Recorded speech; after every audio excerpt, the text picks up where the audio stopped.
Assalamualaikum warahmatullahi wabarakatuh. Halo semuanya, balik lagi bareng gue Fajrul. Udah 3 tahun lebih gue pakai HP Xiaomi Redmi Note 5 buat keseharian, buat motret, dan juga buat bikin beberapa konten di TikTok. Dan kayaknya ini udah waktunya dia pensiun karena gue ngerasa performanya udah turun lumayan jauh ya. Dan sebagai gantinya gue akhirnya beli HP Infinix Hot 11s NFC.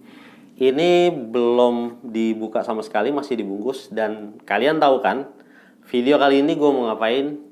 Ya, gue akan unboxing HP kentang ini. Kita akan lihat isinya apa aja dan juga dia punya fitur apa aja.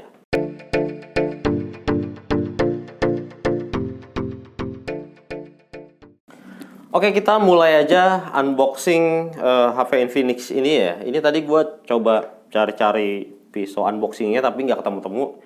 Ini ada alat dapur dari nyokap. Gue nggak tahu nih alat buat bikin kue apa gitu.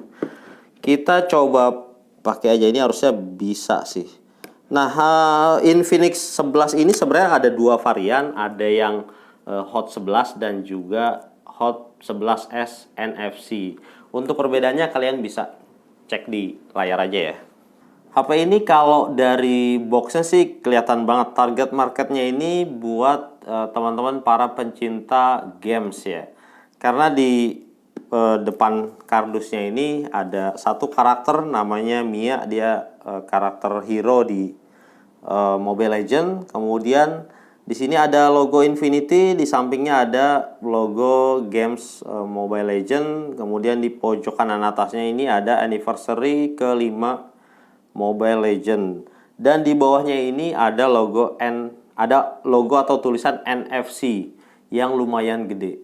Nah, buat teman-teman yang belum tahu, NFC ini fungsinya banyak banget ya. Dia bisa buat ngirim data ke sesama handphone atau juga ke laptop yang ada NFC-nya. Terus dia bisa juga buat connect ke WiFi dan juga bisa digunakan untuk kayak menyimpan data kartu elektronik untuk pembayaran. Misalnya kalau kalian mau naik KRL, itu masuknya nggak perlu tap-tap kartu lagi, cukup pakai NFC yang ada di handphone kalian. Dan juga fungsi NFC yang lainnya. Oh ya, ini gue beli yang storage-nya 64 GB ya, dan juga RAM-nya 4 GB. Harganya kurang lebih 2.030.000-an. Kalau yang storage-nya 128 GB itu dia sekitar 2.300.000-an. Di bagian belakang kardusnya ini ada informasi spek dari handphone ini. Memorinya 64 GB, 4 GB untuk memorinya. Kemudian connectivity-nya GPS, WiFi, BT. Kemudian kapasitas baterainya 5000 mAh. OS-nya pakai Android 11. Kemudian front kamera atau kamera depannya 8 megapiksel, dual flashlight. Jadi teman-teman selfie bisa pakai flash di depannya. Kemudian rear kamera atau kamera depannya dia pakai yang 50 megapiksel. Kemudian ada dua kamera lagi yang 2 megapiksel dan juga kamera AI. Dan juga ada quad flashlight untuk flashnya ya, LED ya, lampu LED flash. Prosesornya pakai Helio G88, untuk jaringannya 4G, dimensinya kemudian displaynya udah Full HD dan juga resolusinya 1080 2460. Kemudian ini sensornya, dan yang bawah ini kurang lebih informasinya sama. Oke, langsung aja kita buka boxnya ya, kita lihat isi HP-nya.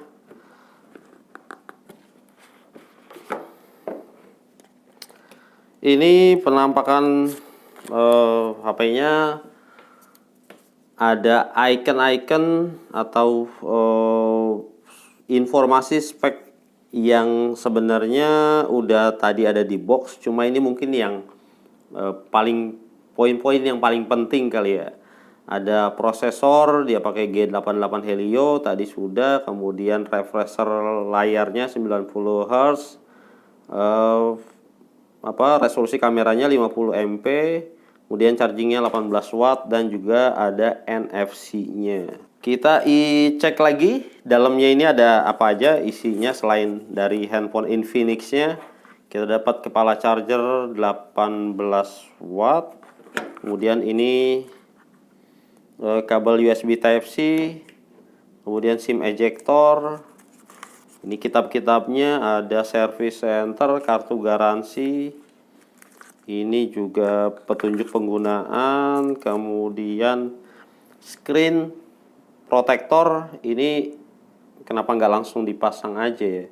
Gue pribadi nggak begitu jago masang-masang kayak gini nih, agak riskan. Kemudian ini ada apa nih? Uang dolar. Gue nggak tahu ini fungsinya apa. Mungkin teman-teman yang pakai Infinix juga bisa komen ya. Ini gunanya buat apa? Buat join club apa, forum atau apa gitu. Dan yang terakhir kita juga dapat soft case. Jarang-jarang dapat soft case langsung di dalam boxnya. Biasanya kalau beli di counter-counter handphone cuma kayak dikasih bonus gitu. Oke, lanjut kita cek HP Infinix-nya. Ini di bagian belakang ada penampakan kamera. Ini ada yang gede banget. Ini yang 50 megapiksel, f-nya dia 1,6. Kemudian di bawahnya ini ada dua lagi kameranya, satu untuk kamera EI-nya. Kemudian satu lagi kamera untuk di fokus, f-nya ini f2, 2.0. Kemudian yang bawahnya lagi ada LED untuk flashnya dan juga tulisan 50 megapiksel ultra night kamera. Bagian depannya ini untuk kamera depannya atau front kameranya, resolusinya 8 megapiksel f-nya berapa tadi ya? 18 kalau nggak salah deh.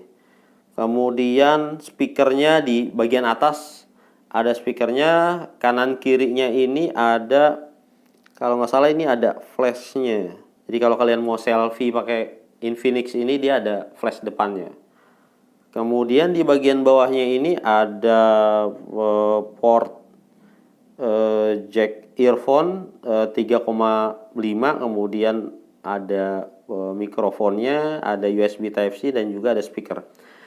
Jadi HP ini nih dual speaker, mungkin biar main gamenya lebih seru kali ya. Kemudian di samping kanan ini ada tombol power yang sekaligus jadi fingerprint. Kemudian yang atasnya ini ada tombol volume. Yang bagian kirinya ini untuk SIM cardnya. Bagian atas dia nggak ada apa-apa, bersih, ada kayak garis gitu. Dan juga tulisan "The future is now". Ini tulisannya nggak begitu kelihatan sih, nggak begitu nyata. Desain belakangnya biasa sih, nggak begitu mewah ya. Mungkin ya karena harganya juga cukup murah ya. Oke, langsung aja kita aktifin handphonenya dan juga kita install dulu ya aplikasi yang penting-penting aja. Nah, kalau dari tampilan aplikasinya sih gue nggak begitu banyak apa ya pengaruh ya, dan bagian settingan HP-nya pun gue paling cuma butuh penyesuaian aja karena sebelumnya gue nggak pernah pakai handphone dari brand Infinix ini. Tapi yang paling penting kita akan cobain fitur kameranya seperti apa aja, settingannya yang mereka punya nih seperti apa, karena itu yang juga paling penting buat gue pribadi. Oke, sekarang kita cek HP Infinix ini punya mode apa aja di kameranya. Kita slide.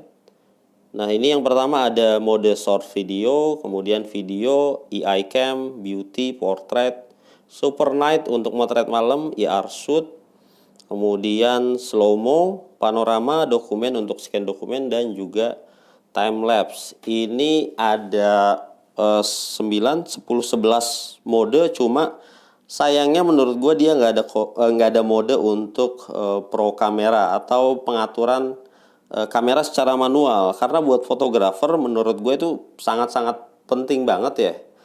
Tapi nanti kita coba akalin pakai aplikasi yang bisa kita download di Play Store deh untuk pengaturan manual kameranya.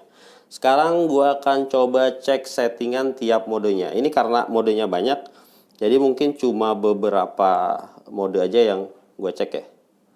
Kita cek dari yang paling atas, ini ada pengaturan untuk shutter sound, kemudian autofocus, kemudian ada watermark, jadi video kalian tuh mau ada watermarknya atau enggak, itu bisa diatur di sini, dan juga fingerprint shutter.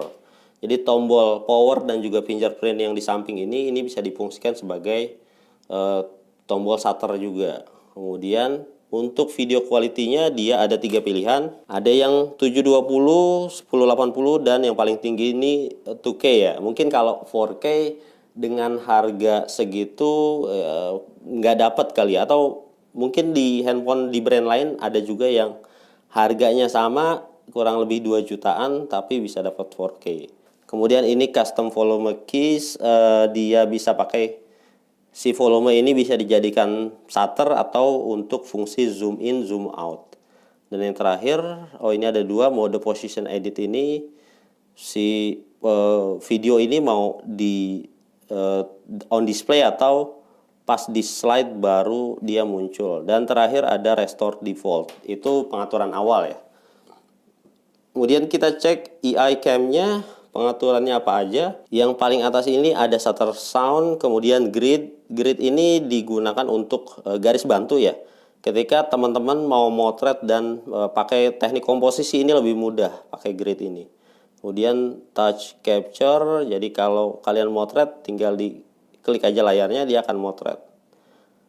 Jadi sebagai shutter juga dia. Kemudian ini watermark, dinonaktifkan aja ini juga. Kemudian ini fixture size dia ada 3 pilihan, 4:3, 1:1 dan juga yang full frame 20,5 banding 9. Kemudian delay capture ini timer. Kemudian autofocus, location, level ini biar kalau kalian mau motret landscape khususnya horizonnya nih biar nggak miring-miring. Kalau kalian lihat garis di tengah nih, nah goyang-goyang, ini pengaturan untuk levelnya. Kemudian custom volume keys, ini sama juga kurang lebih. EI Portrait Enhancer ini kalau kalian motret portrait dengan mode ini, nanti dia akan ngebaca situasi dari objeknya. Dan AI ini menjadikan kamera itu semakin pintar. Dia akan ngebaca matanya, kulitnya, ataupun rambut dari objek yang mau kalian foto. Dan nanti hasil fotonya bisa lebih maksimal sama si AI ini. QR code ini untuk ngebaca QR code. Kemudian fingerprint sensor as a shutter ini sama juga mode atau fungsi yang di fingerprint atau home ini bisa dijadikan shutter. Beauty kita lanjut aja. Portrait ini kurang lebih harusnya sih sama ya, sama EI cam ya, sama isinya. Super night juga kurang lebih sama. Coba kita cek di slow mo ya. Settingan slow mo ini di atas ini ada settingan fps nya ada 120 atau 240. Cuma itu aja sih kalau slow mo. Kemudian panorama nggak ada settingan apa-apa, dia default langsung. Kemudian time lapse. Nah, time lapse ini ada pengaturan untuk durasi videonya dan juga intervalnya. Di sini bisa diatur. Durasinya berapa, intervalnya berapa. Kemudian di sini pilihan kualitas videonya mau 2K, 1080 atau 720. Oke, kayaknya itu aja dokumen. Kurang lebih sama sih pengaturan-pengaturan yang lain ya. Dan juga mode-modenya. Nah, sebulan ke depan ini gue akan jajal kameranya ini buat motret dan juga nanti hasil fotonya langsung gue jual ke microstock agensi. Baru setelah itu kita akan bahas hasil kameranya dan juga hasil fotonya, apakah fotonya diterima oleh Shutterstock dan juga agensi yang lain atau tidak. Oke, kayaknya segitu dulu ya unboxing HP-nya. Kalau ada yang mungkin mau ditanyakan soal HP ini atau gimana cara jual foto di internet, silakan kalian tulis di kolom komentar. Jangan lupa juga di like dan juga di share video ini kalau kalian rasa bermanfaat. Kita ketemu lagi di konten video selanjutnya. Tetap semangat nyetop, jaga kesehatan. Assalamualaikum warahmatullahi wabarakatuh.